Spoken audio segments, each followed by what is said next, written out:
লালবাজার তৈরি হওয়ার সময় থেকে প্রচুর পুলিশ নিয়োগ হয়েছে এবং তাদের আধিকারিকরাও ছিলেন। এরকম অস্বাভাবিক বাড়াবাড়ি রকমের হঠাৎ আঙুল ফুলে কলা গাছ খুব কম লোকেরই হয়েছে। কেন হয়েছে, কিভাবে হয়েছে, সেটা উনি ভালো বলতে পারবেন, আয়কর দপ্তর ভালো বলতে পারবেন। এগুলো নিয়ে তো আমাদের গবেষণা করার সময় নেই। সত্যিই তো প্রতীক জৈনের বাড়িতে গেলেন আর এর বাড়িতে গেলেন না বাঙালি বলে। হ্যাঁ, আপনি প্রতীক জৈনের বাড়িতে সকালবেলা গিয়ে হাজির হয়ে গেলেন, লোকটা অবাঙালি, আর বাংলাকে বাঁচাতে চাই, বাঙালি মেয়ে, বাংলার মেয়ে, আরেকজন বাঙালি বিপদে পড়েছে, তিনি আপনাকে বাঁচাতেন।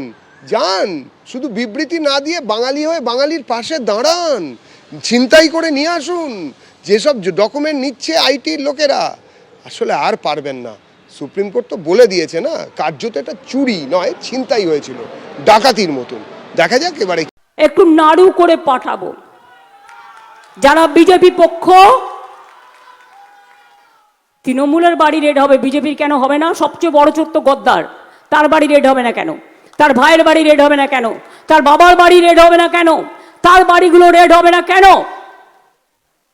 চালাকি, চালাকির দ্বারা কোনো মহৎ কার্য সম্পূর্ণ হয় না। ধর্মের কল বাতাসে নড়ে, এটা মাথায় রাখবেন।